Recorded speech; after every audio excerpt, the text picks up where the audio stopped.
We are looking for 2 volunteers to fill some couple spots. First one is a membership coordinator. David Schindler is the guy that you see when you come in the front door.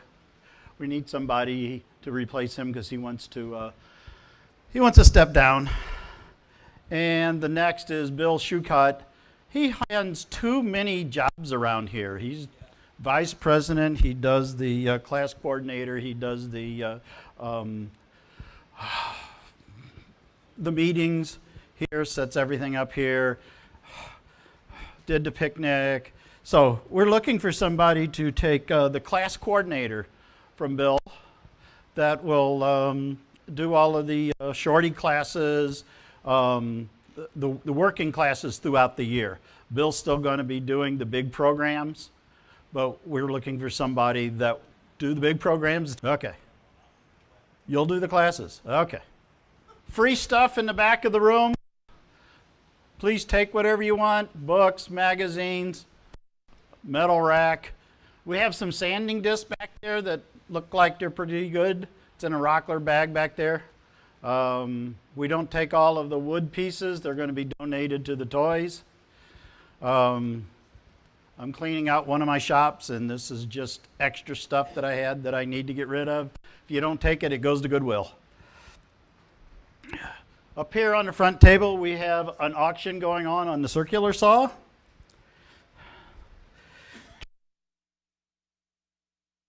Hey, looks like I got everything. Good. Let's go to the next slide. New members. I know we have some new members here tonight. Want to come up to the microphone, tell us who you are and what you're interested in and how you do, what kind of woodworking you would like to do or do. My name is Craig Altman, and I'm a beginner. Worked a little bit with the lathe, and just really looking forward to finding out a little bit more about being exposed to different types of woodworking and kind of going from there. All right. Welcome. Thanks.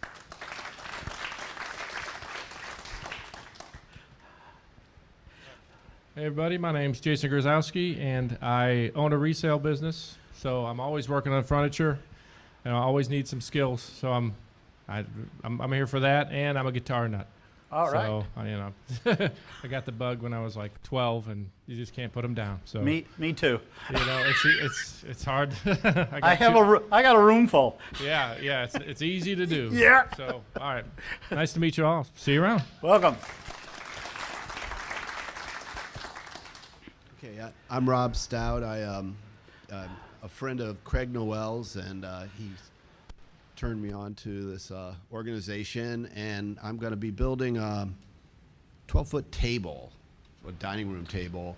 I built a buffet, and I've had some experience with drying wood and getting it milled and things like that. So I'm looking to really learn more about joinery and the ins and outs of furniture making. So, all right, welcome. Hey.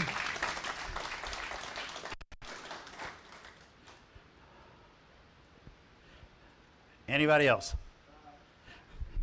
I stood up not intending to do this. My wife is here tonight. She's very slightly interested in woodworking, but she's more interested in our speaker, Jay. They are both pediatricians, and when she trained down at Glennon, he was early in his career, and they crossed paths several times. So she's, as you know, here to support you tonight. All right. Welcome. Upcoming events. Next month, we are going to have a discussion with a bunch of guys from the group. Going to talk about setting up a small shop. What you need to do, the things you don't need to do, things you shouldn't do, things you should watch out for. And then we have November, we have Brad Bernhardt talking about shellac finishing. Upcoming classes, September 25th, Dave Windes is going to do a small box class. October 1st, I'm going to be doing a beginning turning class. 29th, Mike Sistick and Bill Schucott is going to do a class on sharpening. And then on November 5th, Bill is going to do a class on the lead dovetail jig. And we have a big one at the shop. Big. Initiating a class for beginners, true novices, to get them used to using the equipment in our shop. And that isn't scheduled yet, but it's probably going to be in early December. So anybody who watches the video of this, take note of it, that we're going to have a class for people that are really just beginning. We've been offering a class in fundamentals, and we have some people in there that are pretty novices, and we're going to try and get a special class just for the people who are really new to woodworking. All right. And if you want to sign up for any of the classes, you can go out and go on our web page, and in the calendar, you'll find the classes there. You can go through and sign up from there. Speaking about the web page, is if you haven't done this and you're new and you can do this, is go out there and update your profile. You know, a lot of us have done this when it first came out, and our experience has changed, our interest in stuff has changed. So if you could go out there and update your profile so we can get a little bit better information. We have 3 outreach programs we're working on right now. Rich Weitzman, back over here in the corner, does the toys. He's the chairman for the toy drive. Wayne Humphreys is the chairman for the Christmas toy program. They meet every other Friday at the shop from noon to 5, right? Noon to 4, okay. And then Tom Turney, these tables up here are ones that we're making. And Tom does have some more wood in his truck if anybody needs any wood. And Vicki will say a few words.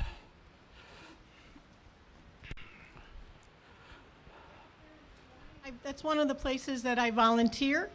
And I was talking to the warehouse dude, and we have a couple of opportunities. One is we want to not do any more coffee tables, because often the living quarters that these individuals or families are moving into are on the smaller side. Really aren't fitting. But the side tables and those pull-up tables that you might have seen last month are really great.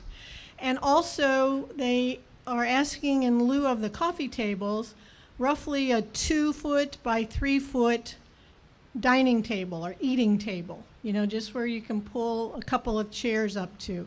Often they're single people in these apartments and they just need something small. So that's the new direction we want to focus everyone on, that is so graciously building tables. And then secondly, sometimes they go and pick up furniture from people that are donating. And sometimes they come across something that may be a little damaged, so some wood is cracked, or it's repairable. And they don't have really the skill sets to repair that. So they've asked if we might be interested in helping them out, making some of those repairs. So Tom and I have talked, and we're hoping we can do that. We're trying to figure out the logistics of how that would work, because obviously we don't really have room at the shop. There'll be an option of maybe going to their place in Brentwood to pick up, or we can figure something out. So if you are interested in maybe signing up to do some of those kinds of repairs so that then it can be used by Home Sweet Home, just let Tom or me know, and we'll get your name and we'll figure out exactly how we're going to do it. Okay, thanks. All right, thank you. Oh, and tell. Looks like we only have one. Oh, he's up here. These are the sanding blocks that I was talking about that's in the back. Pink, not square. Kind of looks like a pencil eraser. Pretty neat. So, okay, come on up. Okay, I made this, it's a serving tray. I made it out of brown curly maple and western red, or it's not western, it's red cedar I'm pretty sure this cedar came from Canada because I don't think it comes out of California anymore. And I did a little inlay on the top with some, it's like, it's a dust. You carve it out and then you fill in the grooves with this dust, and you put CA glue in there, and you build it up, and then you sand it all back down. And whatever's left over, it fills the grooves. So I made this for the missus. It's not my original idea. I got the plans actually off of a woodsmith. And if you go on the website, they can give you the plans. And it was an interesting project to build because it was so thin. And I wound up pinning it together with dowels here at the bottom and the side. And then the handles just kind of fit into grooves that I cut, and they all have certain angles that they work off of, and it was an interesting project and it was fun. So that's that. Very good. Very nice job. Alan Brown here. That table in front of you, that's the one I built right there. If anyone wants to get involved with that service, that's a fun table to build, okay? I built the other over sofa one as well, okay, and I turned that in last month. But it's very easy to build. The wood, you know, is great, and you know, it's good for charity. So, just want to let you guys know. Thank you. Yeah, that's a nice table.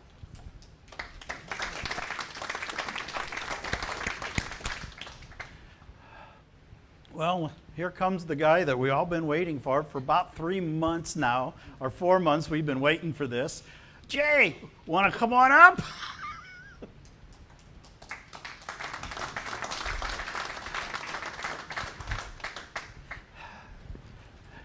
I'll hand the clicker over to you. All right, so I am Jay Knopfsinger. I hesitate to do this, but I have to start off with an apology. I know that's not appropriate for any talk, but after a lot of consternation and thought from many angles and advice from many woodworkers and non-woodworkers, I decided that it would be not possible for me to actually bring in the finished chest. It's humongous. It's 4 feet wide, 3 feet tall, and 2 feet from front to back. And as you'll see, you saw briefly there, but the feet are called French feet that go out and forward, and they're only about 1 inch wide, that lumber. So you can imagine something that big and that delicate, though, at the bottom. If that thing got dropped a little bit, I can just imagine one of those breaking off, and there are several $1,000s in just wood in this project. So I apologize. But unfortunately, I did not bring in the thing. But hopefully, the pictures will be enough to kind of give you an idea. There are at least 3 of the guild members have been to my house and have seen it. So any of you that want to do that are welcome to just call me and make an appointment, or make sure that I'm home and come by, and I'll be happy to show you the actual piece. So we're going to go through the actual build. I'm kind of glad that there weren't that many show and tells, because I won't feel as bad about the length of talking about all the steps in doing this build, because I have 75 slides and it'll take about an hour or so, not counting questions. I was going to ask people who had questions to write them down and wait till the end, so if people were tired of listening, wanted to go home at that point, they could do that, and we could still get questions at the end. I think we'll have time now. Actually, if you have questions, you can come up to the microphone and we'll try to deal with them as they may appear then. My wife and I have always loved antiques. We're old, and we like old things for many reasons. We have a house full of antiques. So ultimately, I've kind of gravitated to thinking about trying to work in some of the forms that were done a long time ago, and to make projects that are that are American period furniture design and so on. Probably been doing woodworking for over 50 years in one form or another, but more concentrated in the last about 12 to 15 years, when I partly retired about 13 years ago or so, partially, or went to part-time, I should say. Had a lot more time to do woodworking and to start going to classes at Mark Adams School of Woodworking. And then at two and a half years ago, I completely retired, so I have even more time now. So we're gonna, I did a federal style Pennsylvania spice box, which some of you have seen. That's a federal style, Steve Latta. I did a arts and craft, very large bookcase with Nancy Hiller as the teacher, and she's written a book on arts and craft design. There are just incredible people at Mark Adams. They're just masters and nationally and internationally known. And finally, I've always wanted to work with a gentleman named Alf Sharp.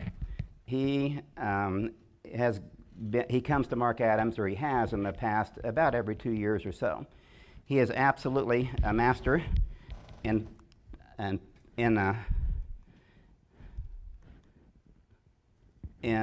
American period furniture. In fact, he was the winner of the coveted, very coveted Cartouche Award in 2008 for the Society of American Period Furniture Making. It's only given to one person every year, and it's kind of considered a lifetime achievement award. Needless to say, he is an expert. So I really wanted to take a class with him.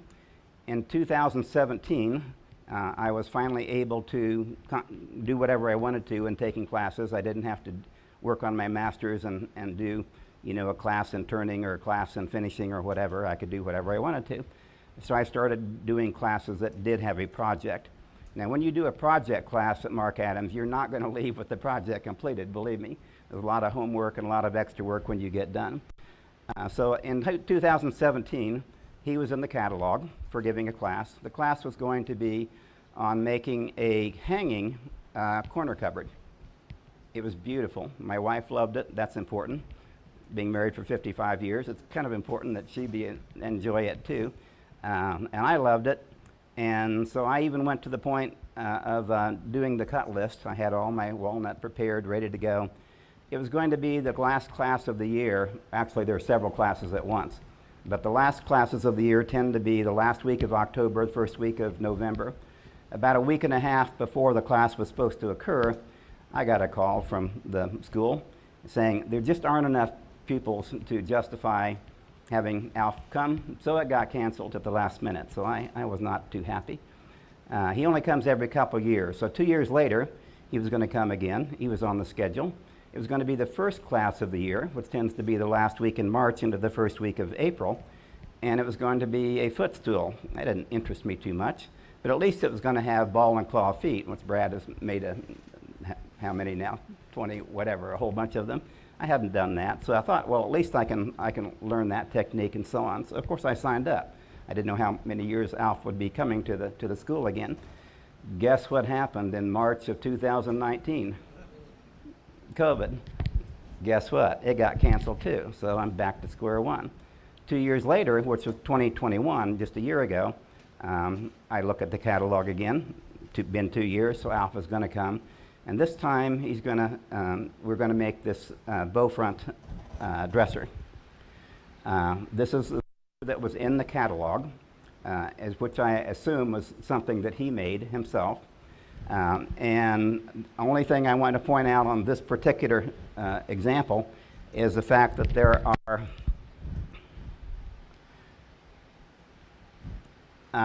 there's line inlay around each drawer, and there's a corner piece called a fan, and look at the hardware, and the bottom feet are those French feet that come forward and out to the side. The back ones go backwards and out to the side. These are a little bulkier than mine, and I'll come back and talk about that, because if they were this bulky, I might not have was worried as much about it being dropped. So that was going to be the project. So who the heck is George Hepplewhite? Because the name of the class was building this large bow front dresser in the Hepplewhite design. I didn't know anything about the Hepplewhite design or George Hepplewhite, who the heck he was.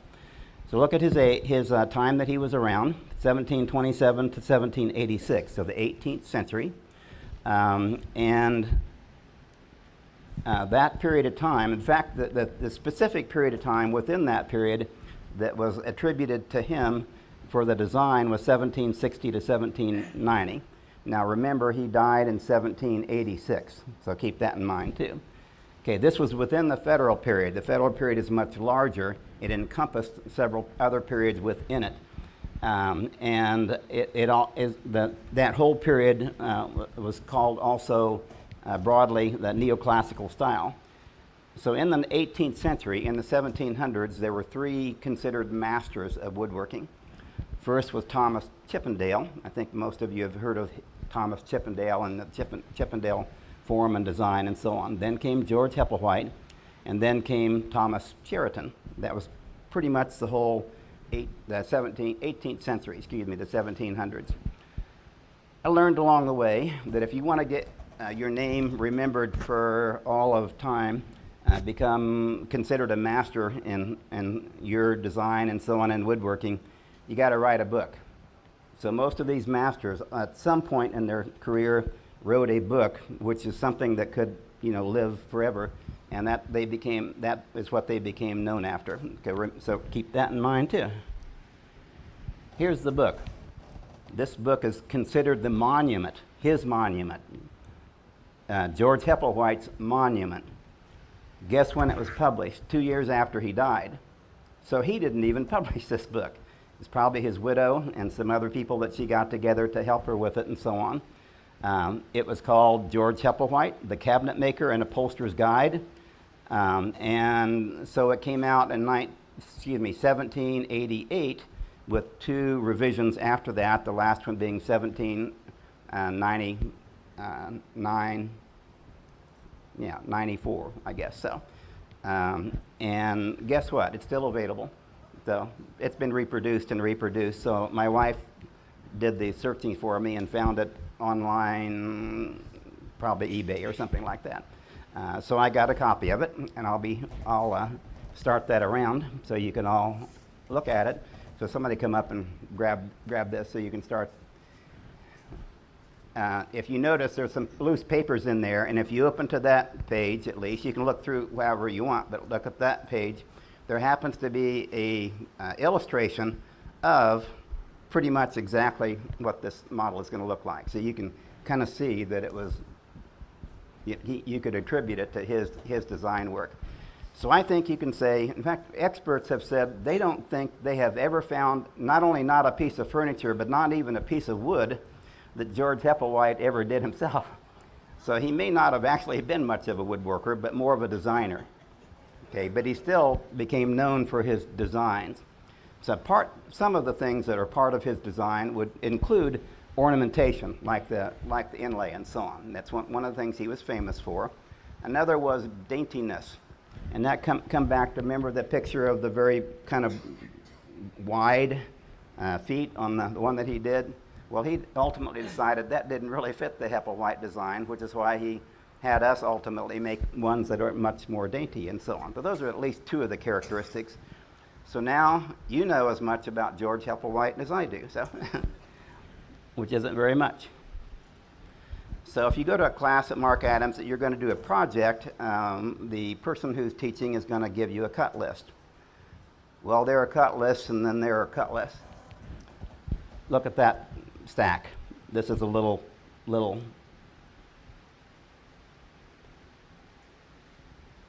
kind of end on end. Now I thought the one thing I was looking forward to is I had a pretty good pile of walnut. I thought, well, at least I'm not going to have to buy any lumber. I can surely get what I need out of my packed stack that I had. All of my stack was like 5'4" or 4'4". You make a lot of furniture out of, you plane it down to 3/4 inch or something like that. Look in that pile. Do you see anything that is anywhere close to 5'4" or 4'4"? So I basically had to buy every single piece there. There are just a couple little things in the inside that I was able to use some of my own walnut. I do not know what's happened to the price of lumber since May of 2021. I don't know if it's gone up or down since then, but I guarantee you that before May of 21 and maybe the 3 or 4 years before that, maybe partly related to COVID, I don't know.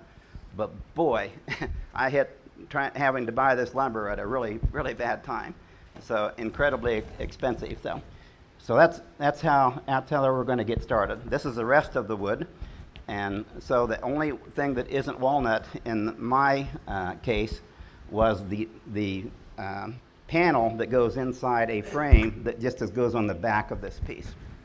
And that panel itself is made out is a 1/2-inch Baltic birch plywood.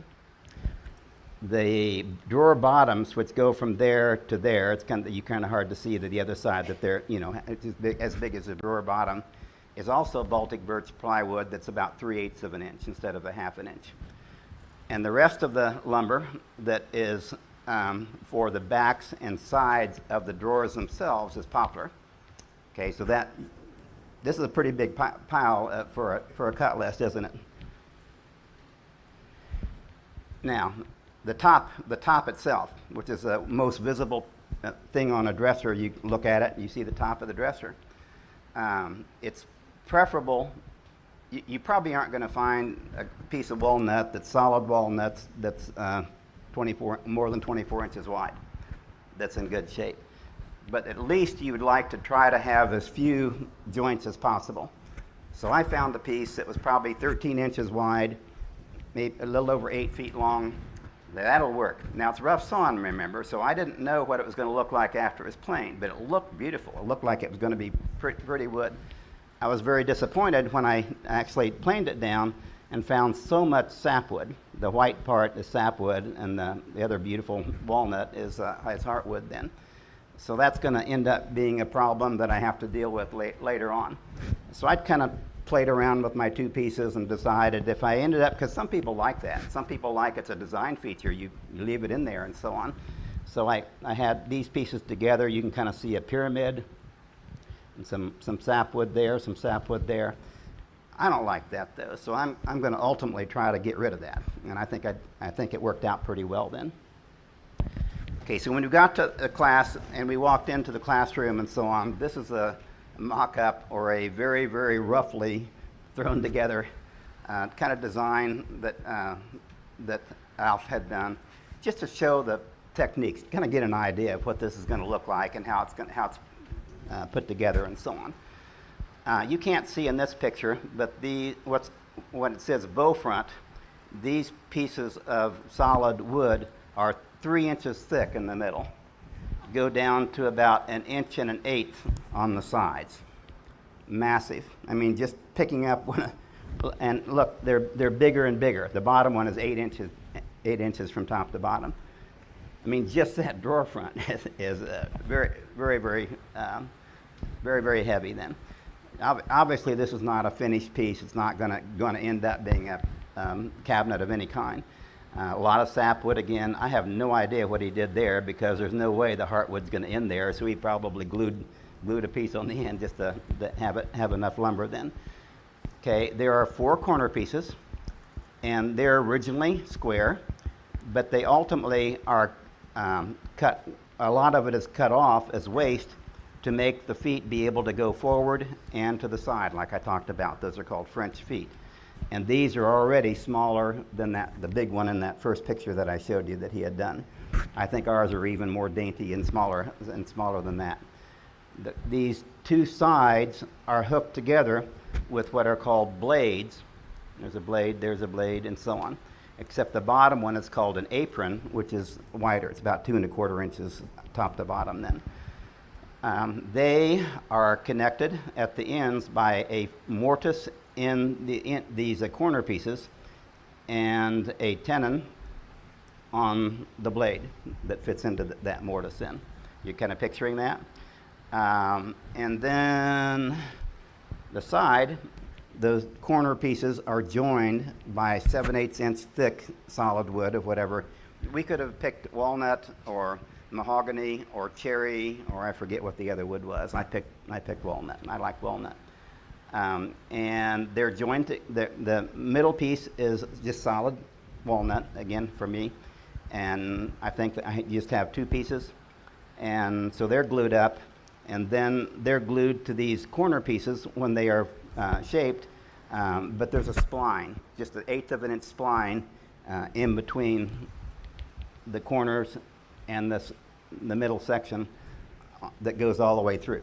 Okay, so it's 1/8 of an inch is a saw kerf, and then you get a little piece of wood that's 1/8 of an inch thick and fits in there. So that's how it's kind of put together. A little more close up of one of the feet, and you can see how it angles forward, front and back. What you can't see is that it comes out at you as well then. A little better view on the side where you can now see that bowing.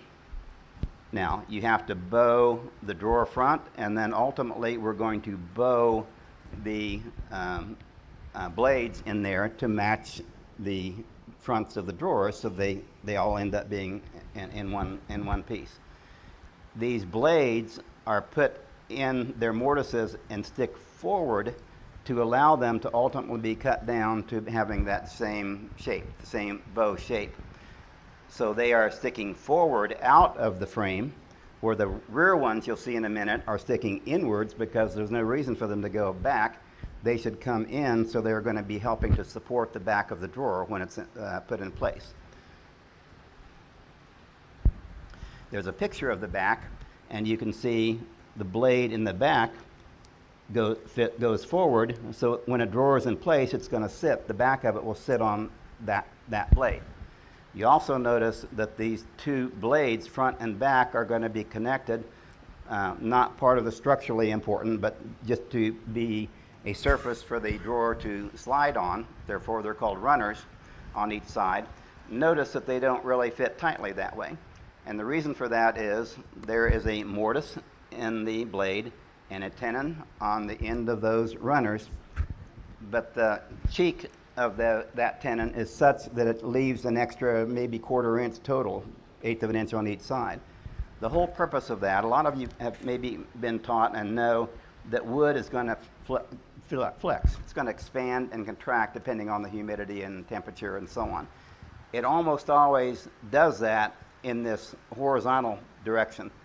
Very minimal, that it's negligible to worry about it's expanding and contracting up and down.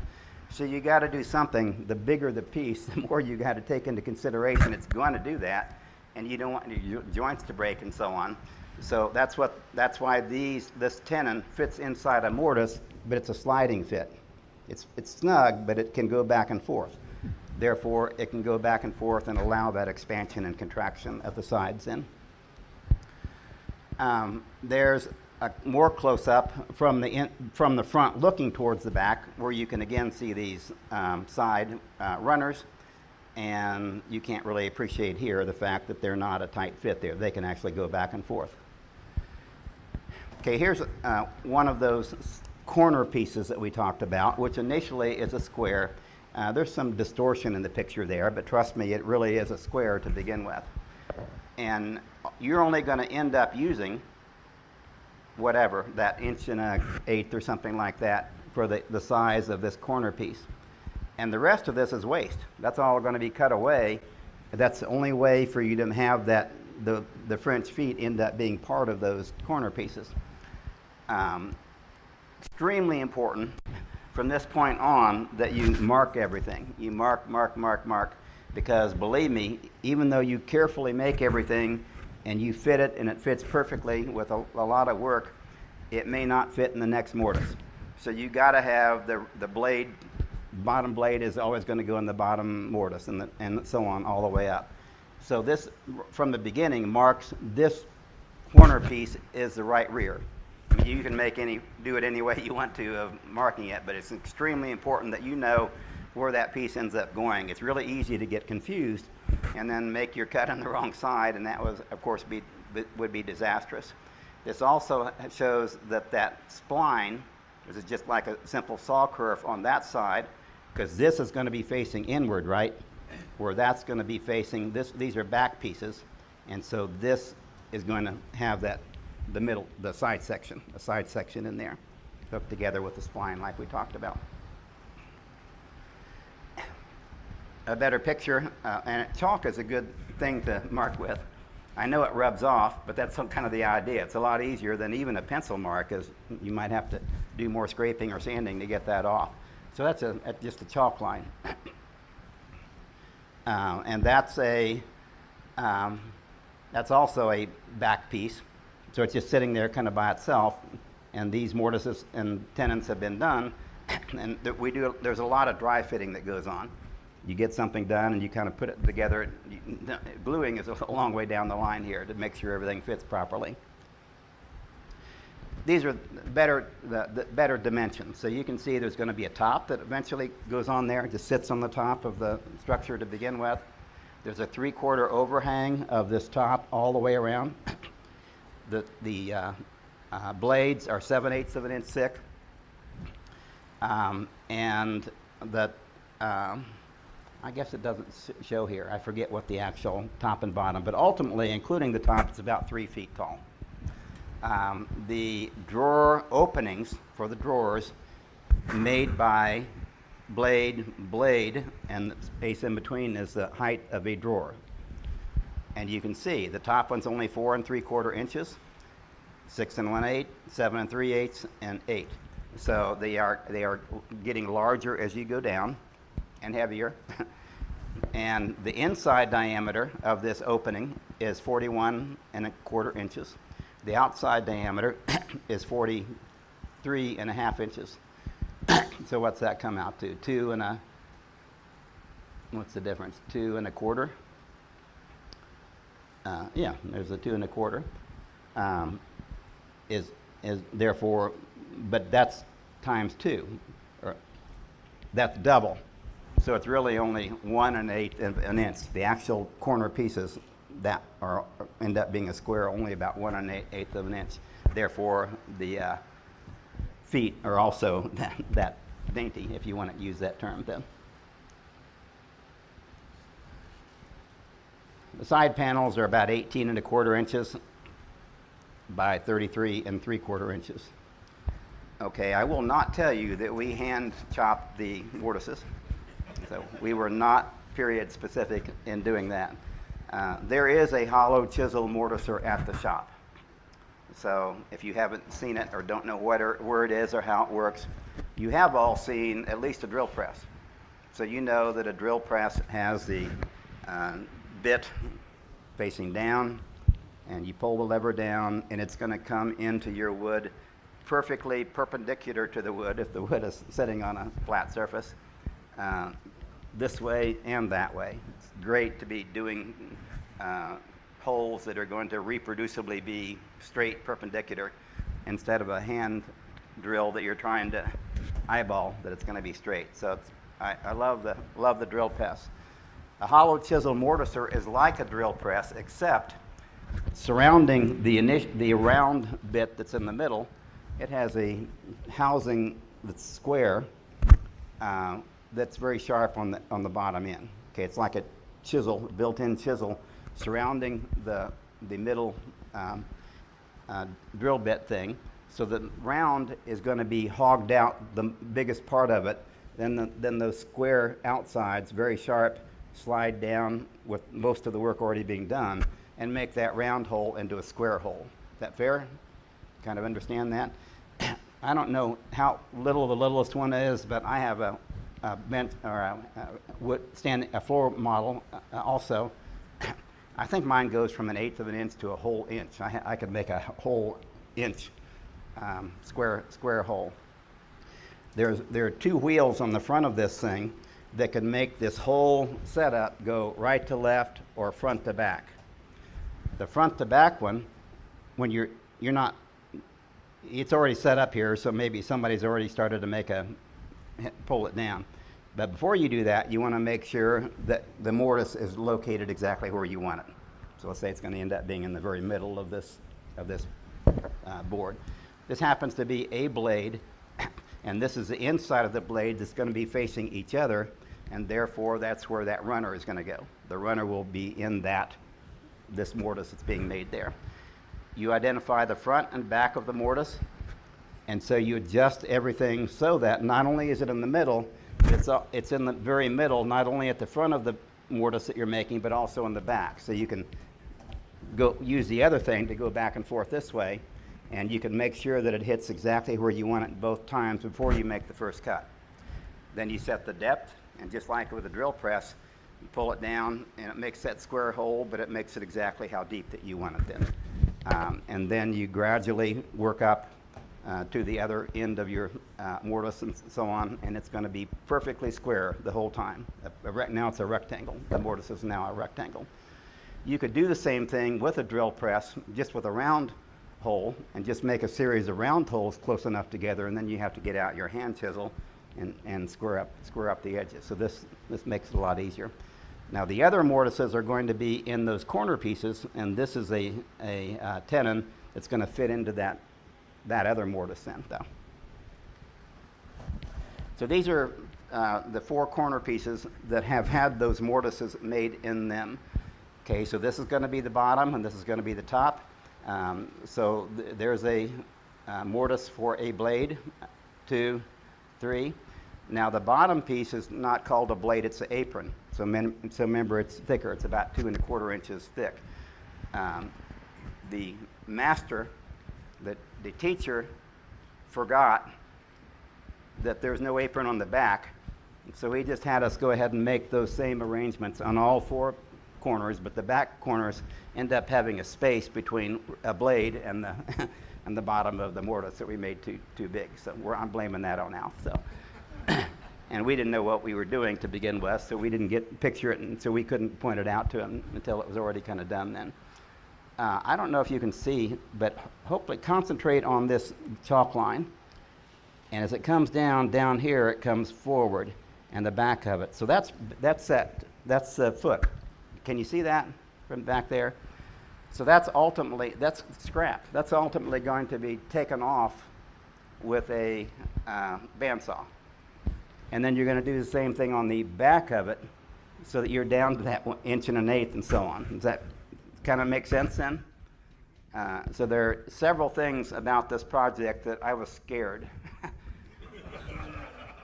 One of them was sawing off that, because if you got, one is turned wrong way, that's a lot of lumber and so on. I didn't have any extra of that big lumber and so on. So you're one mistake and I don't know, you're screwed. So I was scared, but I was so happy when each of these 3 steps that I'll tell you the other 2, when they were completed and completed satisfactorily. I don't know why they're kind of set up in this line, but these middle 2 pieces, if either, let's say they're laying like this with the mortises on the bottom of that and the top of that, but if you fold them together, you can see that those mortises should match perfectly on each side. If they don't, your opening for the door isn't going to be square. So they got to be. So rather than you carefully line up the place for these mortises on one board, you're happy. It is perfect, exactly how you want it. And instead of doing that same thing repeated 4 times, that's kind of silly. When you can line the 4 boards up, we'll clamp them together so they can't move, and draw, a line all the way across. It's going to be perfect on all 4. If you did it one at a time, I don't think they would all be the same. They wouldn't be exactly the same. So this is a way of making them exactly the same. So any questions about so far? Okay, I don't really have a picture of us doing that scary bandsawing out, but you kind of get the idea then. So here is a piece of my walnut that was one of the offcuts of doing that cut with the bottom ending out. This is not a corner piece. This is what was cut off then, but you can kind of see how we made that cut. So somebody pass it around.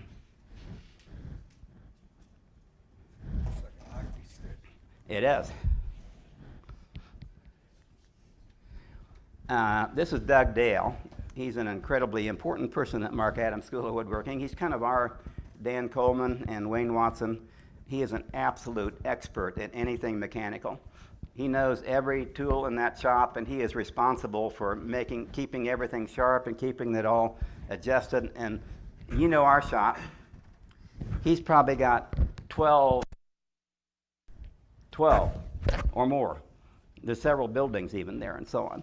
And all the drill presses and all the bandsaws and all the everything. He's got all those tools and he has to keep them running properly and so on. He also teaches. He's an incredible person. He lives in Ohio. The class, Mark Adams, is about 20 miles south of Indianapolis. He commutes every day from western Ohio, which is about an hour and a half one way. Every day he drives in and then same hour and a half to go back and everything. So what he's doing here is just cutting the spline, cutting that saw curve. That's all he's going to be doing here. The good thing about having somebody set this up to begin with, not that you couldn't do it, and certainly it's not rocket science, but it's certainly nice to have it already done so everybody's going to come and do it one back to back, so that one person is not going to screw up and have his be on the wrong side or whatever, and then his thing is destroyed though. So that's what he's doing. Instead of being put into a mortise, just are dovetailed to the top of this frame. The nice thing, there are two nice things about that. Number one, it's going to absolutely solidly hold these two sides together, rather than mortise and tenon, which the glue could get loose or whatever and it could pull apart. The dovetail is not going to allow that. Plus, the glue up, as you can imagine, when all this is ready to glue up, is kind of complicated. Guarantee you shouldn't try it by yourself. So not only is it really complicated and you have several people maybe helping to do the glue up, you don't have to do the top one. You can do the other glue up and then that can be set in after the rest of them are done because it's set in top. It doesn't have to be put in between the mortise and tenons and so on as part of the glue up to begin with then. Another just picture of, this is again, everything's dry fit up to this point and so on. There's the front, and there's one of those dovetails, the one that's towards the front. There's the one that's on the back.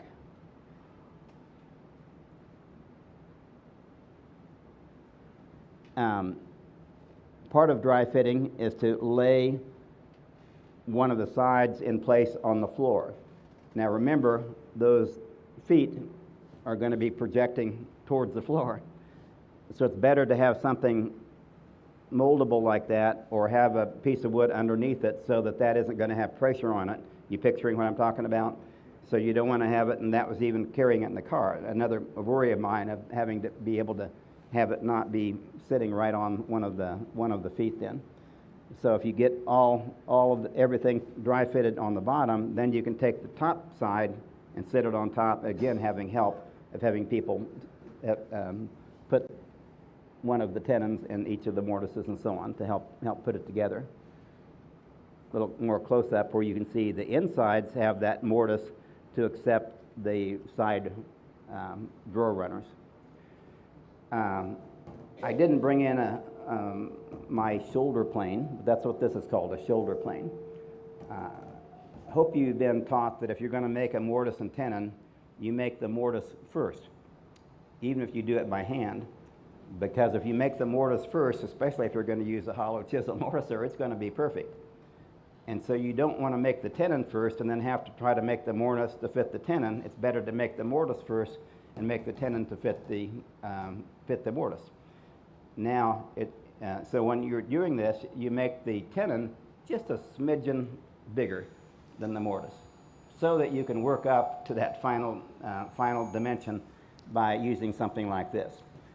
A shoulder plane has a couple differences. One is the blade goes all the way from one side to the other rather than stopping. The mouth of the normal plane stops before that, which allows you to lay it on its side like this, which is completely perpendicular to the bottom, on top or bottom. And so there's a 90-degree angle there, and it goes all the way to the bottom or all the way to the top and so on. So back and forth, and you can kind of work up on that final dimension, test fitting until you're happy with it. But they may not all be the same again. So it's, again, important to number the ones that you've done. So this is actually the process of doing that front dovetail, lay it on there, make your mark like you have before, and however you do it, chopping out the space for this, it would be a half-blind dovetail, I guess, and then putting your tail in place, and ultimately, after the other glue up is done, putting that from the top and gluing it together then. These are the side runners, and to begin with, they're just rectangles, but we're going to need to make tenons on each end. This is a setup to do that. You've already made the cheeks with a cut on the ends. Then the distance from here to here, the inside of those cheeks, is going to be less than the actual distance between the two blades to allow it to go back and forth. All right? So this is set up now to make the two side cuts for the tenon. So you set the table saw. It's going to cut the outside of the tenon all the way across like that. It has a clamp that clamps it to the board on the back, and this is a waste piece. So when the saw blade goes into it, it doesn't go into your jig and so on, and kind of mar up your jig. So as you push that whole extension forward, you're going to see the blade is going to come through there and cut the outside of the tenon. So then you flip it this way and do the other outside. Then you flip it this way, and now the back is the front, and do the same thing on the back side. And hopefully you have tenons. They're just a little bit tight on the mortise, and then make them to fit then. And that's what they look like when they're done. Now we get to the fun part. Now this picture has to be distorted, and it's probably me doing the PowerPoint and pulling the wrong dot then or something, because this piece is 3 inches thick. It looks more like a 2x4, doesn't it, to me? Because this is 1 inch and 1/8. It doesn't look like 1 inch and 1/8. So just trust me, this is a much bulkier piece and so on. But you can already, now that you have dry fitted and you have the exact dimensions of the width and height of a drawer that's going to fit in there, right? So you can cut this big rectangle blob of wood so that the outside dimensions are just short of that distance, so that you can shove them in to that opening. You don't want to try to get it perfect, because ultimately you're going to make a reveal that hopefully is going to be the same on both sides and on the top.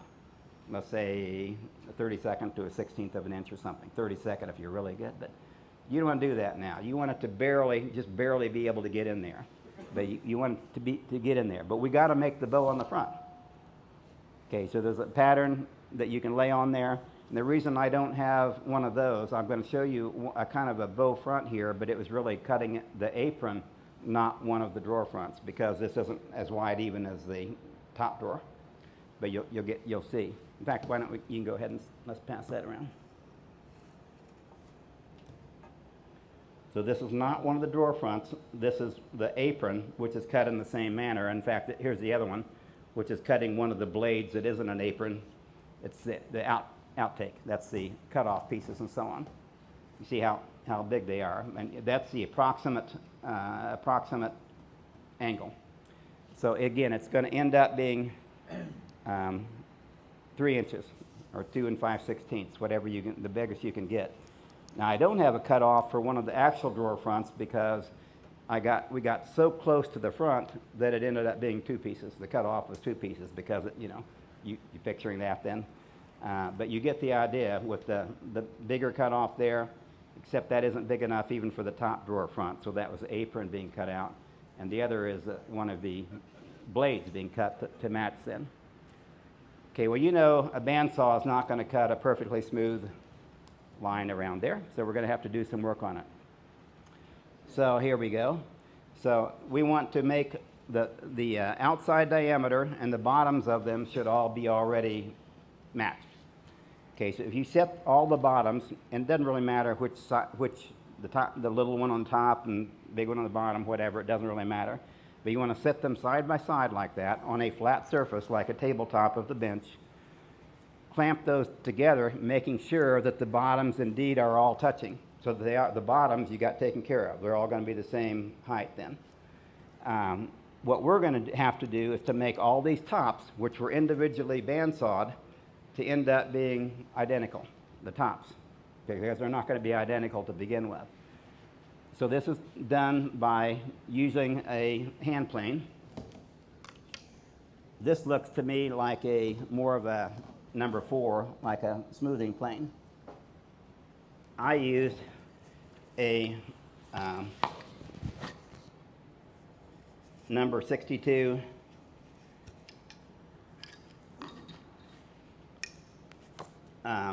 plane, which is bigger to me. It's bevel up instead of bevel down. It's to me, it works a whole lot. I have a lot more luck with this in every form of planing. So this is my go-to plane for a lot of things. But this is what I used instead of the one that's being used up there. So you can take the sock with it, but you can pass that around. The blade is sticking out, so be careful.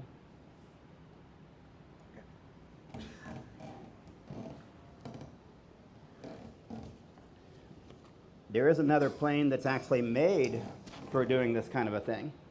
It's called a compass plane. It's an old Stanley compass plane.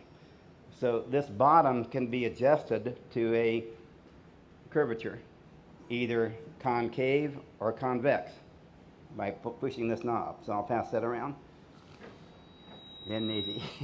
So even Al Sharp said he doesn't use this himself either, but I happen to have one, an old one, an antique and so on. So you can see that would be another way of going only with the grain across the top like that. So this is called a compass plane.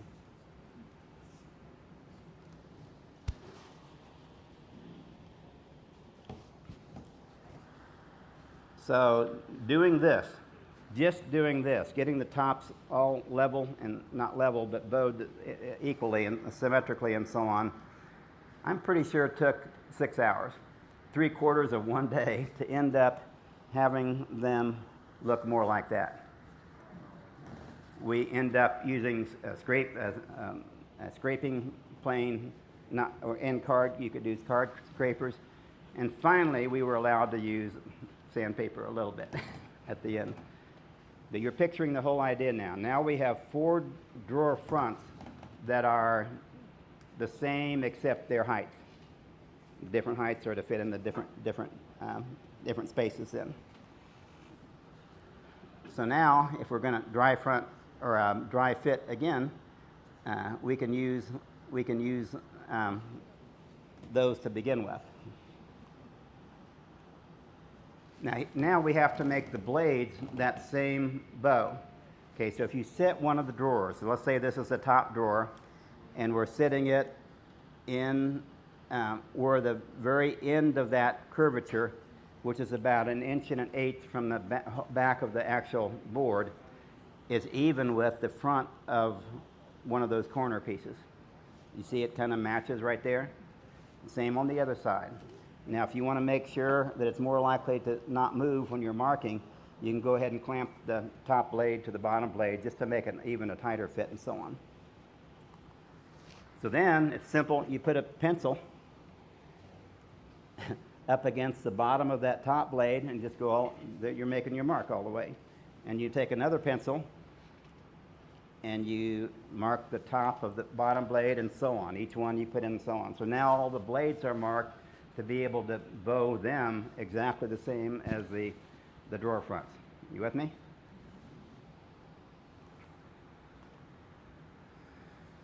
So now you have bowed blades in addition to all the other parts of the frame, and it makes them kind of easier to kind of dry fit where you put that all kind of together. So now you have a rectangle that you can kind of set in place. But remember,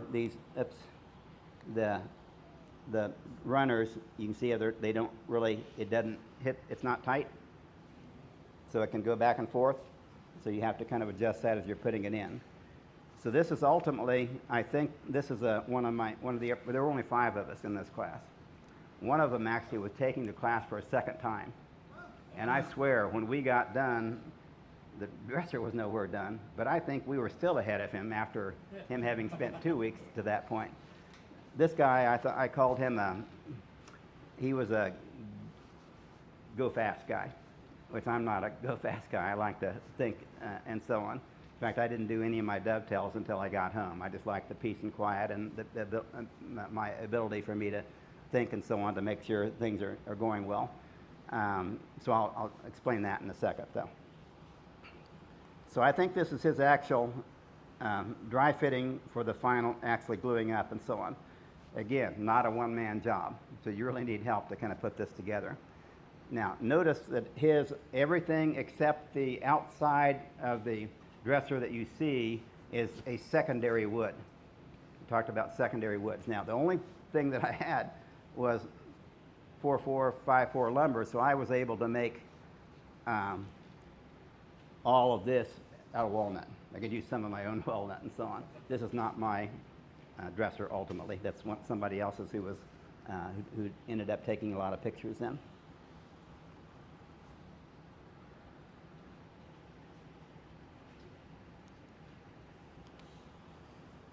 After it's glued up and everything is made sure that it's square, make sure that the last dry fit should have made sure that the openings for the drawers are 90 degrees and the two blades parallel to each other and so on, right? Or nothing else is going to work if that's not true.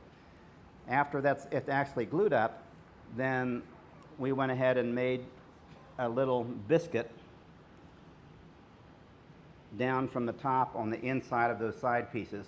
And that's going to accept hardware to put the top in place to allow movement. It's called tabletop fasteners. Pass that around. So basically, it's so you can see me. This is the top of it, down and that way. Now the bottom part of that doesn't have a hole in it. It's just going to go in the biscuit there so that it can move back and forth to allow that expansion and contraction. The top has got a hole. It's going to be screwed into the top of the tabletop. So when it's in place, it's still pulled down solidly onto the rest of the dresser, but it still allows that expansion and contraction. So that's what those biscuit pieces are. So this is a piece that's pretty well glued up and so on. And there's front where all the drawer fronts, they're not made into drawers yet. They're just the drawer fronts are kind of set in place, so you're getting an idea. And this is not mine, not my piece, but you'll see my piece here in a minute then. Now, at that point, another thing you can do is to make a rectangle indentation. This is a drawer front, but it's the back of the drawer.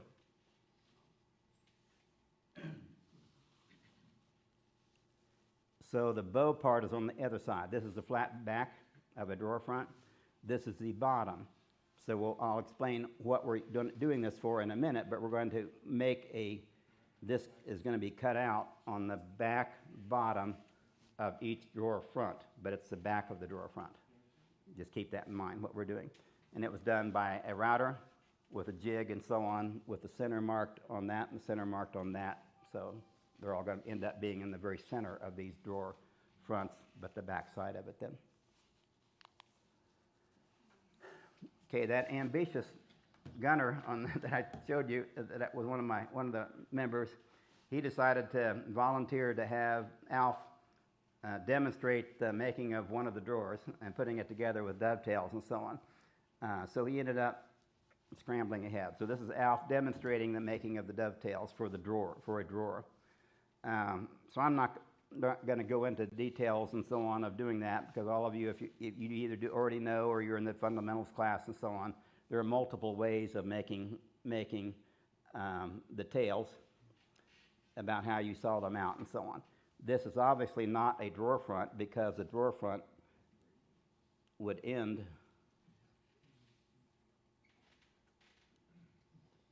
like about there. He just threw a piece of wood up there and so on to demonstrate making the dovetails. So he made. Now I didn't have a picture of this when I went home, and I forgot, or I lost my piece of paper, him telling me how many tails or how many dovetails are in each of those 4 drawers, because each one is bigger, right? I remembered each one was a whole inch or a whole one number up from the bottom, but so it was really 3, 4, 5, and 6. Mine are 4, 5, 6, and 7. But when you see mine, I think you'll say it worked just fine then. Though.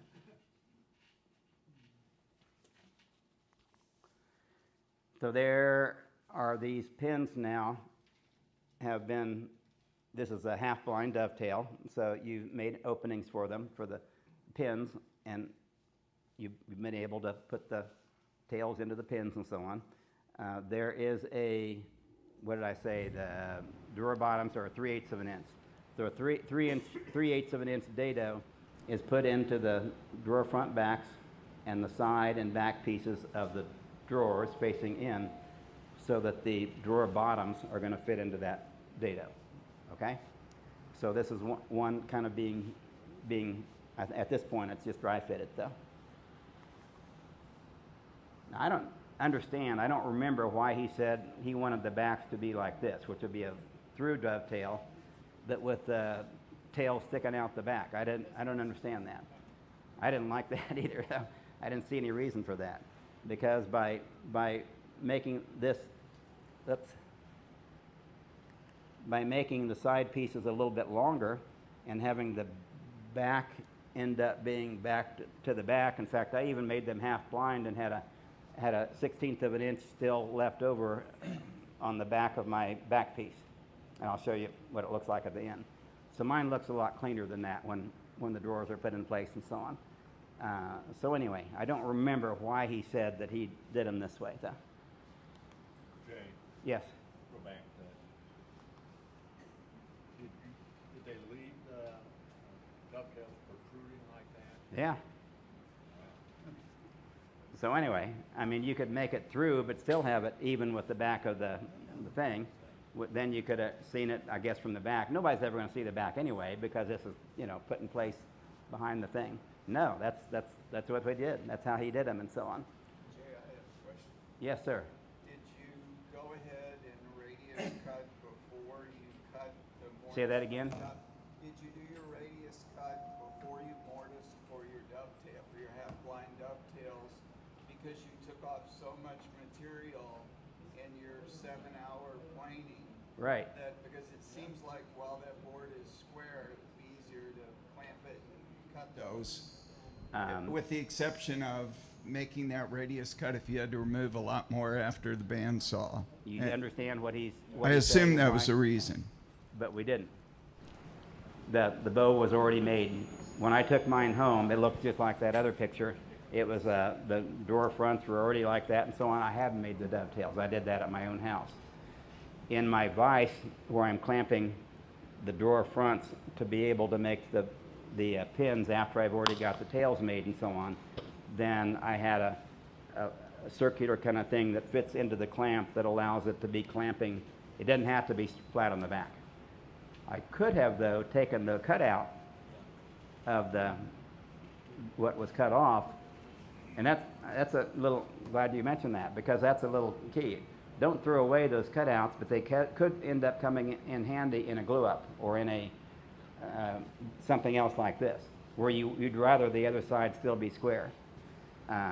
So, great question, though. Yes, sir. It occurs to me that maybe the reason he left those dovetails protruding was to act as a stop for the drawer when it is went not, and I'll explain that in a minute. The stops on these are in the front instead of the back. But that would be true, because one way of making stops, if you're using the back, literally that back piece to be the stop, then you could make them too long, actually, and then you can whittle away at it. Exactly. No, that's why you have that groove in the back of the bottoms that I'll show you in a minute here. No, that's not the reason. Okay, but it could have been. So here's his model now glued up top drawer that he made. Here is that slot that we made. It's exactly what we're talking about. There is a piece of wood that goes into the frame, the front of which fits into this groove and becomes a stop. So the stop is in the front, not in the back, like I'm used to saying. Every drawer I've ever made, the stop is going to be in the back, but here it's in the front. So you do have to make a little notch in the back, which carefully is exactly a mirror image of where that slot is in the front to allow that piece to be put in place and be perpendicular all the way up and down. That piece is also not so thick that the drawer bottom is not going to hit that piece. It's just a guide. So the advantage of having this, not just for the stop in the front, is that piece that's in there, and I'll show you on mine in a minute, also has other pieces on the side. It's a guide. So when you put that drawer into this opening, it has you be able to push it back in place, because you know old dressers and so on with drawers, they rack. They go like that. This way, that doesn't, it keeps it centered. So I'll show you that, but you kind of get the idea. That's why it was not used for a stop then. So. Jay, also though, your sides are solid, right? So with Yes, poplar. Well, with expansion and contraction of of the case. The case. Well, if you put your stops on the front, then your drawers will always be where you want them, regardless of what Great, you find. great idea. I hadn't thought of that, but that's another advantage. But to me, the biggest advantage was it allows you to put that piece, which is a guide for the whole drawer, to go in straight and not have any tendency to go that way. So I think it's playing double duty here. Yeah. Great idea, though. Okay, so here is mine. I'm home now, and this is a lot farther into it, but I've already made all 4 of my drawers, and look at the backs. That's solid wood.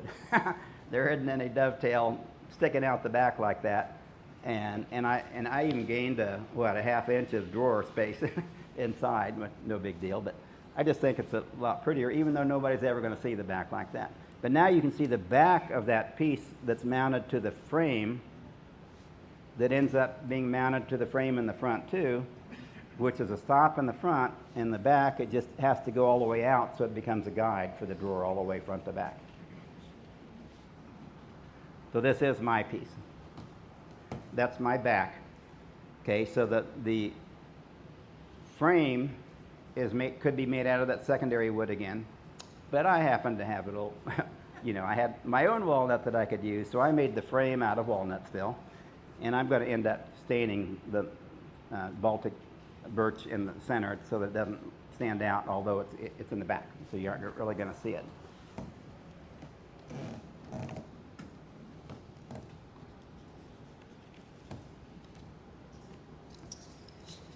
This is a cut off piece of the frame for the panel, for the back. So it's going to be mortise and tenon, and you can see how it works either way. This fits half-inch Baltic birch, but this tenon fits it also into that same half-inch, so that the ends can be butt jointed.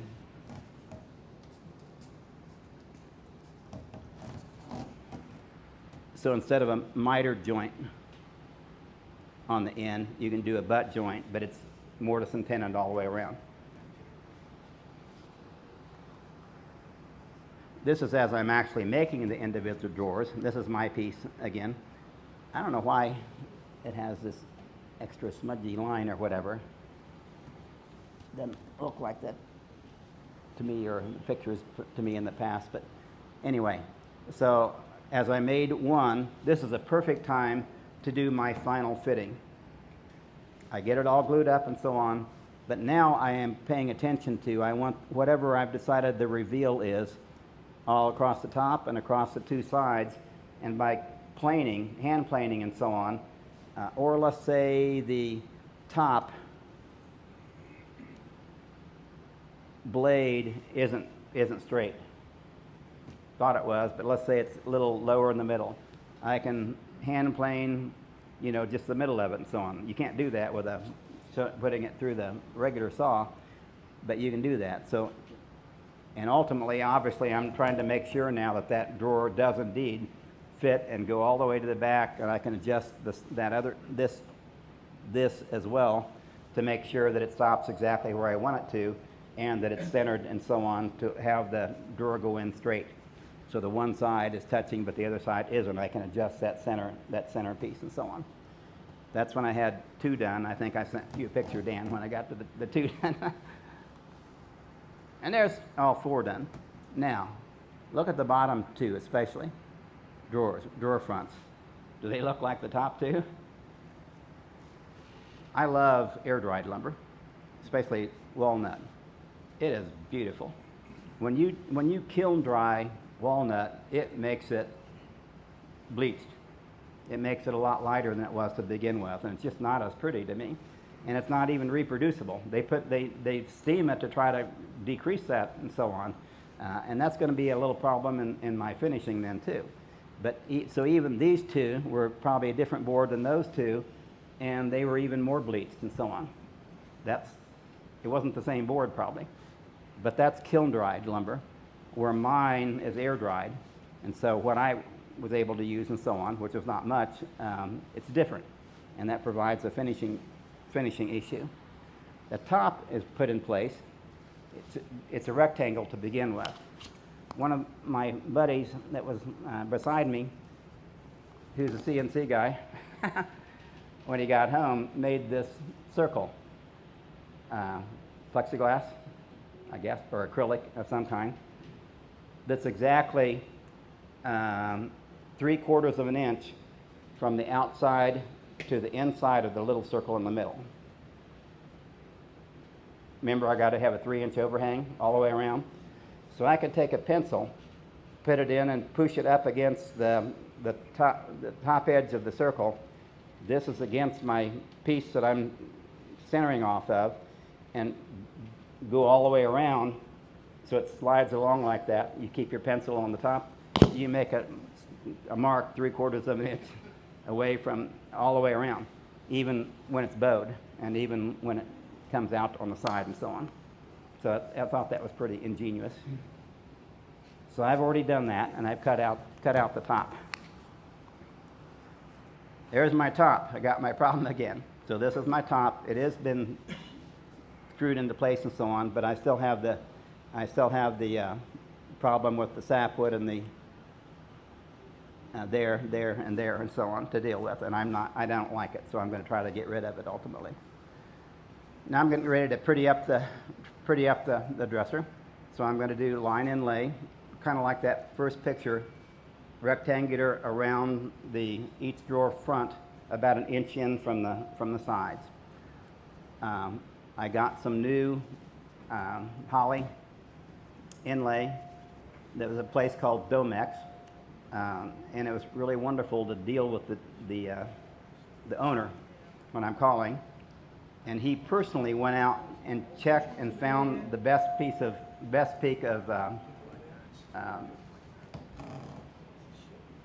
holly product that he had micrometered the thickness of it and guaranteed that it was 0.031 or 0.030 or whatever, about a 32nd of an inch. It's already that thick. I didn't have to worry about the thickness of it, which ultimately is going to fit in a 1/32 of an inch 030 sawed trench. It's going to sit right in there. The trench is about 1/8 of an inch deep.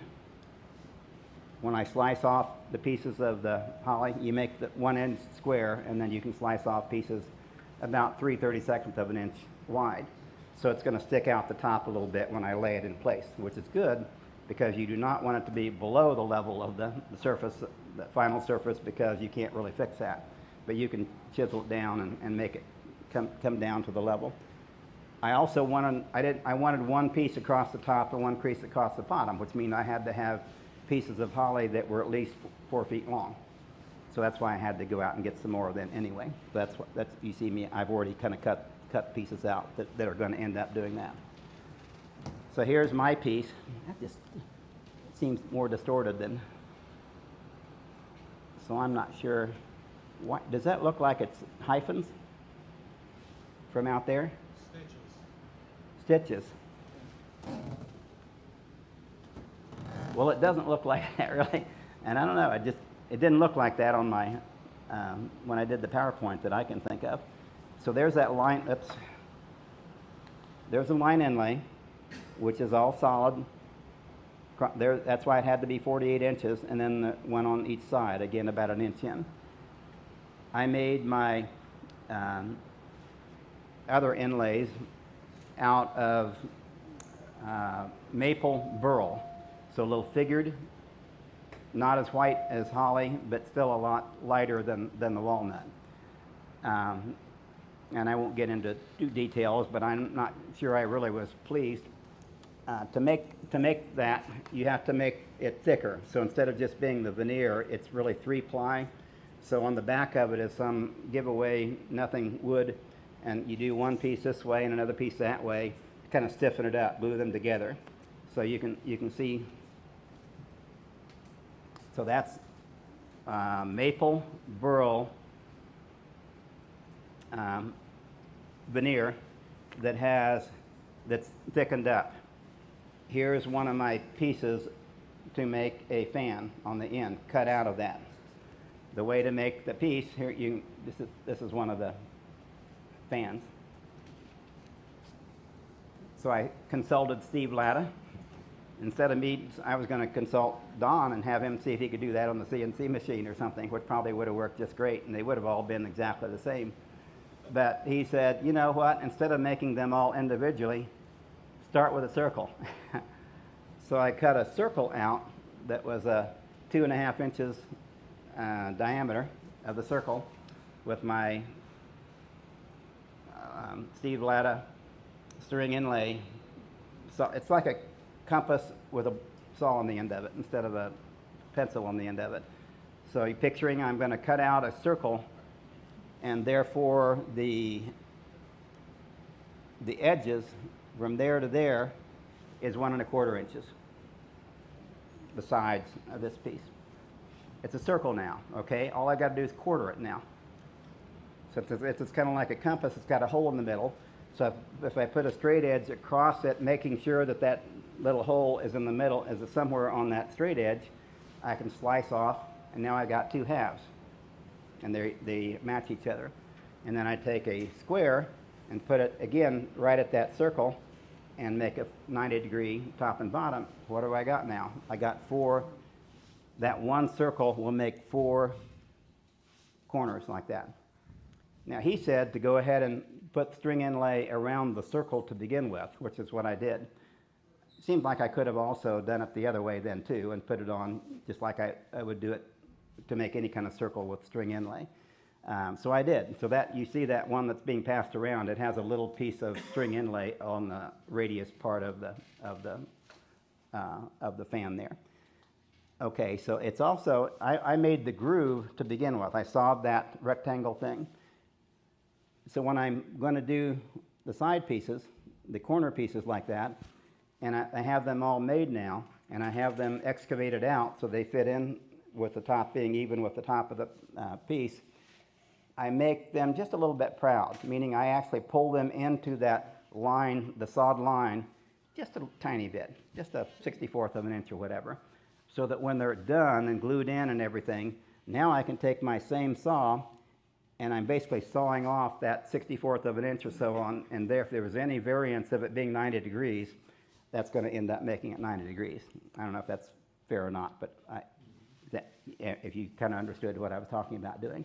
Then I made an elliptical bottom. Alf said if I'm going to do that, he gave me the parameters of the width can be from this to this, and the height can be from this to this, and so on, making sure it fit in there.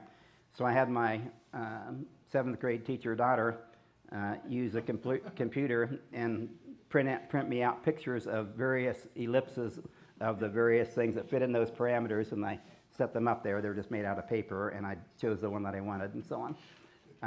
So I think it worked out pretty well. Now, there's no finish on this now, so we're almost done. So what I've done here, I'm setting it off the ground to make sure it's not on the dirty floor there. And the finish is going to be the top to take care of that sapwood and heartwood. Another friend of mine who's a finishing expert suggested, and a whole lot of practice pieces, okay? You don't just say, oh, I hope it's going to work or whatever. So on several practice pieces and so on, I experimented with this. But I used trans-tint cordovan dye. Cordovan, you ever had old shoes that leather shoes that used to be cordovan color, a little reddish tone and so on? It's kind of purplish red. And I painted, again after the practice pieces, I painted the sapwood with the cordovan dye. No place else. Just put it right there. Now, the actual finish is going to be shellac, but it's going to be garnet shellac, which again has that little walnut kind of tone to the shellac then.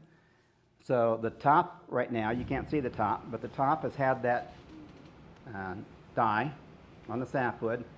It now has a coat of garnet shellac, and now I still have to do a stain, which was Old Masters American walnut. Now, if I had all my walnut was air dried and didn't have any sapwood, this would all be, I wouldn't have done anything except a clear finish. But that wasn't true, so I had to do all these things, which made me mad when I ended up making my line inlay not be as pretty white and so on in the end, but there's no way around it. Even talking to all the experts I could find, nobody was able to tell me how they would do that and keep the holly looking white like it started with and so on. Okay, so I got one layer of the garnet shellac. Now I do American walnut stain. And at this point, it's not a stain, it's called a glaze because I already sealed the finish with one coat of garnet shellac. Okay, it's called a glaze.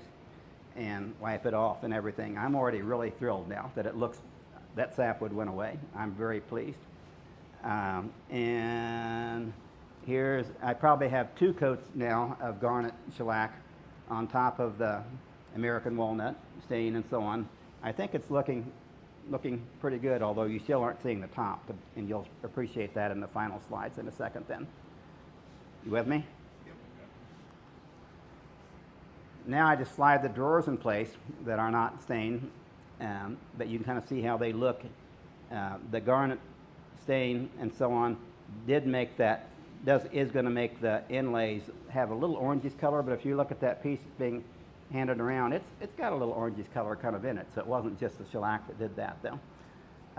But unfortunately I got to do that to the front drawer fronts too. Even here you can see the bottom 2 are lighter than the top 2. So there, it's the first one of it all being put together and so on. These, now you can also see now the fans have taken on that orangey color and so on too. And you can't make this a close-up, can you, Doug? If you could still see, I guess another picture I have, you can see a little bit better. But you can see, just unlike that very first picture I showed you, the one that Alf did, it's not white anymore. Because I'm sure he had stained that too. He had to stain that with the cherry. You can still see the line inlay, but it just isn't as white as it was to begin with, which disappointed me. The hardware is period specific. Believe it or not, there is a company that makes hardware called Ball & Ball. And if I called the first time I called to talk to her, guess who answered the phone? Pam, what's your last name? Ball. It's nice to talk to the owner too. So pass this around, and I have a bookmark kind of, you can open it to the page where there are, I think, 48 different designs of Heffelwood poles. 48 to choose from. They're all Heffelwhite. By the way, when we went to the art museum, there was one room that had furniture that was from the 1750 to 1800 period of time, and there was that hardware was exactly like that. I have a picture of it on my phone. So that's Heffelwhite. It's a Heffelwhite period-specific furniture there. You're going to have to help me here because I always get it wrong. Those center things, it's escutcheons. Escutcheon. Yeah, I always get it wrong, but Those are period specific, White design escutcheons, but they're fake. They know I did not put in key. I didn't even drill holes to make them look like there's a keyhole in there, but I think it worked pretty well. Okay, now here's the best picture of you seeing what I mean by that centerpiece that's the guide. Put in place, it's even stained and everything, and notice the front. The front is kind of chamfered both directions, so it only has to hit in the middle of it, which is still a pretty broad area. And the back of it can be adjusted so that when you put the drawer in, you make sure that it's going to be the same on both sides, it's sliding in perfectly. See, it goes all the way from front to back, front of the frame to the back of the frame. That's that top drawer taken out, and now you can see that I've added the sides to allow them to be guided by that piece that's in the frame more perfectly. And again, the thickness of those and the thing that sits in the middle is not so that the drawer bottom will never touch either of those things. It's just a guide to let them slide in. Now you see my dovetails, in the front of them at least. So I have 4, 5, 6, 7 instead of 3, 4, 5, 6. But I think it's still pretty, and it's even more solid, right? An extra dovetail. That's a picture. This gives you a better picture or show you of the color. Now you can see the top. Can you see sapwood? I'm pretty proud of the way that ended up and so on. And you can just kind of see with the drawer open, you can really appreciate the thickness of the bow front in the middle there. And you can see again, I don't know why it still looks like the rivets or something, but you can see the line inlay. It's just blurred. It's just not as crisp and not as white as it should be. That's a better picture of the color, I think. My next door neighbor is a photographer. Now, I didn't have her come over and take pictures, but she had a light laser, like a, Darth Vader thing. But it made a perfect light that she just kind of held it in different places, because I was having trouble having a shiny spot or whatever. This is in my living room, and it's not got wonderful lighting and so on. So I think that helped to get rid of that glare and so on that was in some of the places. And then there's that final piece and so on. So not perfect pictures and so on, but again, so look at the daintiness of those feet again. So how much does this piece weigh that those feet are holding? I don't know, but Steve Michaela is a member, and he was there with David Gonefeld doing an inlay class and so on. They came in, and they were two of the people that, and Dan saw part of it, most of it at least, saw my finished piece. Steve Michaela, I said, with the drawers in place, why don't you pick up one end of the dresser, see if you can lift it. He eventually kind of got it up a little bit, but it is heavy. It is 200 pounds. It is really heavy, though. There's nothing in there that isn't solid walnut except the little pieces of plywood that I showed you then, though. Okay. I think we're done. Oh, serendipitously, just today, I got my newest issue of Woodsmith magazine I get. Guess what one of the featured... Now, it calls this a Danish design or whatever, but it mentions that maybe the original design might have been a couple of 100 years ago or whatever. But if you're interested, because I guarantee you there are no plans for what I just made. If you ask Alf Sharp where his plans are, there are any of that. Exactly, there's no plans. But you got plans here. If you look at this, it's nowhere near as complicated and so on. This is mine, so, and it has not period specific because he says Danish design, but throw that around too. That was just a, oh, and I forgot to tell you that in excavating for those corners or the ellipse, you can do it different ways. Steve Latta just takes a regular chisel to kind of get rid of a lot of it and so on. I take my trim router, 1/8 of an inch bit set to a depth that is just a little bit less than the depth that I need to have this inlay put in and be even with the front. You with me? Just go around carefully, not clear out to the edge. You can knife the edge and so on to begin with. And then I take a router plane.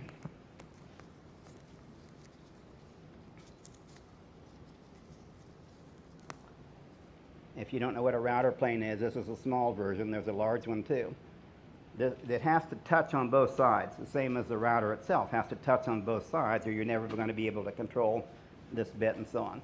It has a blade that goes forward here.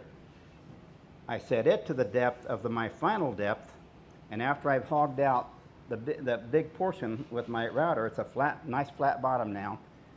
Put this in there, and just go across and get that last little bit, that last little scrape and so on, to get the depth exactly the same. So this is called a router bit. And I forgot to show you that another thing that Alf is famous for, he's famous for his favorite plane, called a spoke shave. So a lot of the fine tuning of this, for instance, when the blades, when we cut them out on the bandsaw, you know, that was a bandsaw with a pencil line and everything. So we did a lot of that final shaping and so on with a spoke shave, which you can either pull or push and so on. This is a Lee Nielsen one. So. And the final piece is, this is one of my practice pieces of making the corner pieces and so on. Oh, this is if you put a die on to begin with, it turns that line inlay pink. So that wasn't going to work. So anyway, that's a corner, one of those corner pieces in place. Like I said, I know nothing about inlay.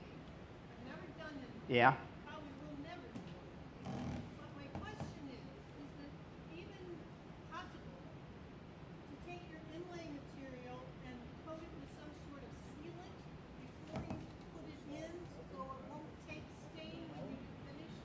Well, remembering you're only sealing the edge of it, which is only a 32nd of an inch. No, I mean, somehow you got to seal a whole piece of inlay. Then it wouldn't. Then the glue wouldn't stick.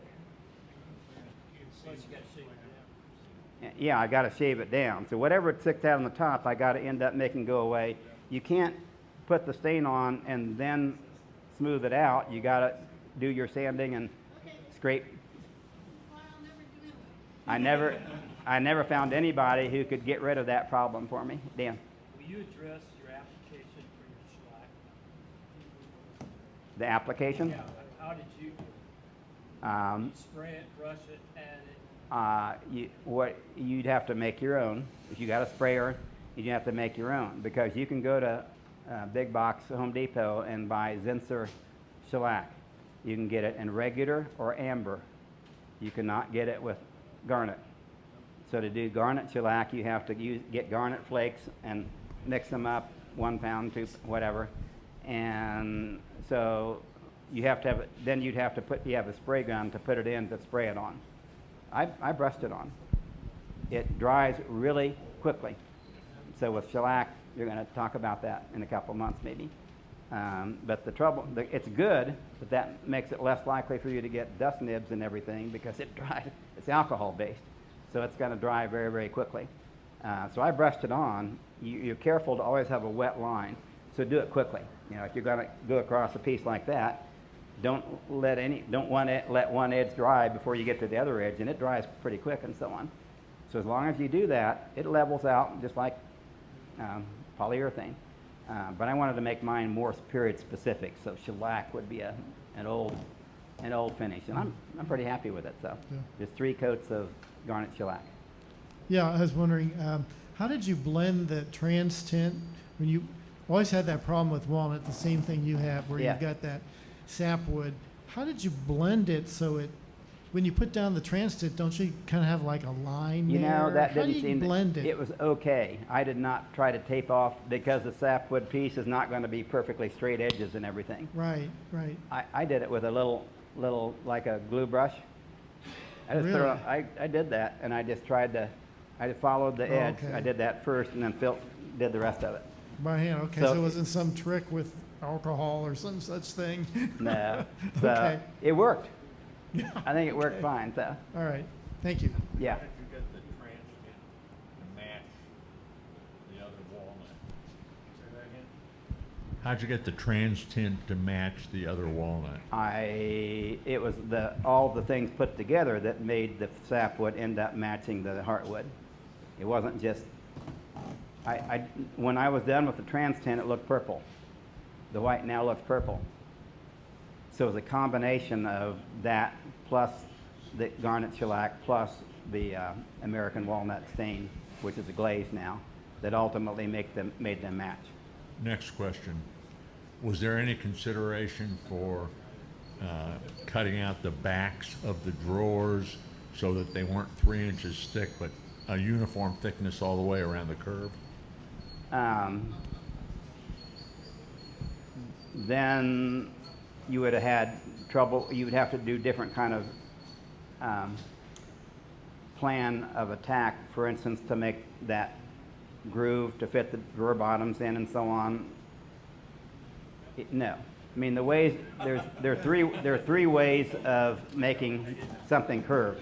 You can do laminate, you can do steam bending, Steve curved, or you can make the honker out of one solid piece of wood.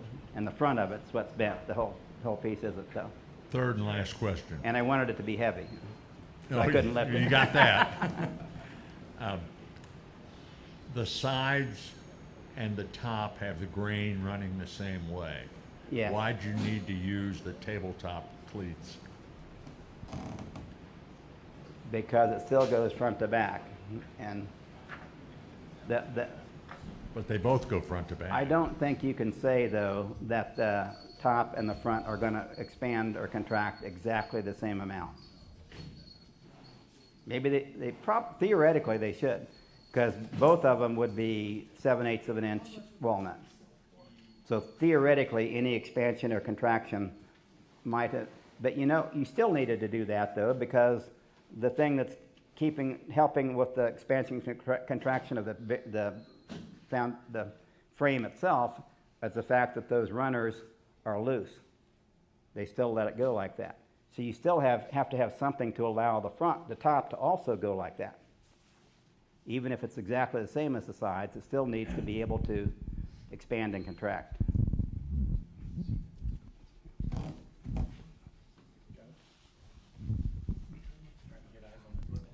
I had a little bit of a problem with some inlay before, and the way I solved it is I used actually a piece of paraffin, like a crayon, and I colored in the wood that I did not want to stain, and that seemed to work out pretty good. And then later on I came by and I took a chisel and I sanded it off, and it did a pretty decent job. So I'm just wondering if that would have worked. People thought about that, and there's something waxy or whatever, but I could just not imagine doing that to a 32nd of an inch sliver and have it not also be on the wood, and how do I get it off completely?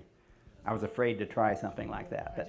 I just used, like I said, a chisel and just kind of scrape it off, and then I used some sandpaper and real fine sandpaper. Right. And it seemed to work pretty well.